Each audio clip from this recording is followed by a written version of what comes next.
Salut à tous et bienvenue dans ce nouvel atelier numérique. Aujourd'hui, nous allons apprendre à créer une to-do list basique sur Notion. Et comme d'habitude, si vous souhaitez aller plus loin dans les explications, je vous invite à cliquer sur les liens de formation dans la description et à vous abonner à la chaîne. Pour tous les autres, accrochez-vous bien, on démarre tout de suite. Et pour faire notre to-do list sur Notion, qu'est-ce qu'on va commencer à faire? On va bien sûr créer une page. Donc on va en haut à gauche et on clique sur créer une page. Dans cette nouvelle page, nous allons mettre notre titre. Donc on va l'appeler to-do list comme ceci. Ensuite, qu'est-ce qu'on peut faire? On peut bien sûr modifier un petit peu la présentation en ajoutant par exemple une icône comme ceci. Alors on peut sélectionner une icône relativement simple. On a toute une série d'éléments que nous pouvons éventuellement cocher. Donc moi, ce que je vais sélectionner éventuellement, c'est peut-être un V pour valider. Donc comme ceci, voilà, c'est très bien, c'est mon icône. Je peux aussi modifier ma photo de couverture. Je peux la modifier de cette façon-là. Je peux prendre quelque chose de très simple si je le souhaite ou éventuellement aller rechercher un petit peu les modèles qui peuvent m'intéresser ici. Donc je vais prendre un exemple relativement basique. On va prendre celui-ci.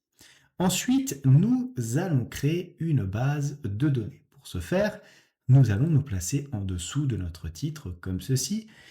Et je vais cliquer sur le petit plus ici et je vais sélectionner. Alors, soit vous l'avez éventuellement dans les suggestions, comme c'est le cas ici, soit si vous ne l'avez pas, vous allez le rechercher tout simplement dans la liste déroulante, dans la catégorie base de données et vous allez cliquer sur vue table. De cette façon-là. Une fois que vous êtes là, on peut éventuellement enlever le titre. Donc je me place ici, je clique sur les trois petits points et je clique sur masquer le titre de la base de données. Ça fait un petit peu plus propre. Maintenant, nous allons avoir quoi? Nous allons avoir deux éléments dans notre to-do list. C'est tout simplement le statut, c'est-à-dire la case à cocher, et une autre colonne avec les différentes tâches. Donc, pour ce faire, je vais créer ici, alors, c'est une colonne de nom, donc on va la renommer et on va l'appeler tout simplement tâches, comme ceci, au pluriel. C'est donc notre liste de tâches. Maintenant, il faut qu'on crée les différentes cases à cocher. Et pour créer les cases à cocher, je vais tout simplement aller ici, dans le petit plus, et je vais sélectionner ce qui m'intéresse. Dans ma liste, qu'est-ce que j'ai? J'ai plusieurs éléments, j'ai les dates, l'état, les personnes et j'ai ici les différentes cases à cocher. Je clique donc là-dessus et j'ai mon élément. Maintenant, plutôt que d'avoir case à cocher, je vais modifier ici et je vais l'appeler par exemple statut de cette façon-là. J'appuie sur Entrée et j'ai à présent les deux colonnes qui me concernent. Je vais déplacer ici ma colonne de statut afin de la mettre sur la gauche et d'avoir les tâches un petit peu plus sur la droite. Ensuite, je vais ajouter l'ensemble des éléments que je souhaite tout simplement mettre dans ma to-do list. Alors voilà, je vais en prendre quelques-uns. On va avoir quoi? Alors ici, on va pas mettre grand-chose. On va par contre réduire la taille de notre colonne. Et au niveau des tâches, là, on y va. Par exemple, vérifier les mails. On va être sur une to-do list assez professionnelle. On va aller donc par exemple sauvegarder fichier. Voilà, toutes les tâches qu'on fait habituellement. Mettre à jour l'agenda. Relire le rapport.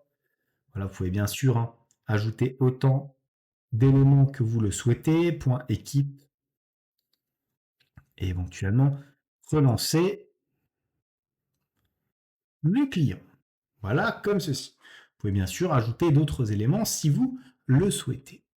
Une fois que vous avez fait ça, vous avez donc votre to-do list qui est presque terminée sur ce point-là, mais vous allez rajouter des petits éléments à calculer. Donc vous allez tout simplement dans calculer ici en bas à gauche et vous allez sélectionner les pourcentages. Et les pourcentages de quoi? Les pourcentages de cases cochées, comme ceci. Vous voyez que là, on a 0%. Si je clique sur une case, je vais avoir 16%, une deuxième 33%, 50%, 66%, 83% et 100%. Pour l'instant, nous avons une to-do list assez basique.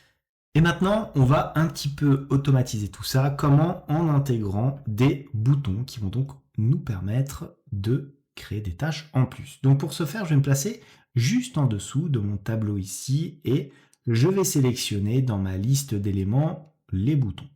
Alors moi, je l'ai dans mes suggestions, mais si vous descendez un petit peu, si vous n'avez pas directement dans les suggestions, vous allez normalement les retrouver un petit peu plus bas dans les blocs avancés ici, boutons.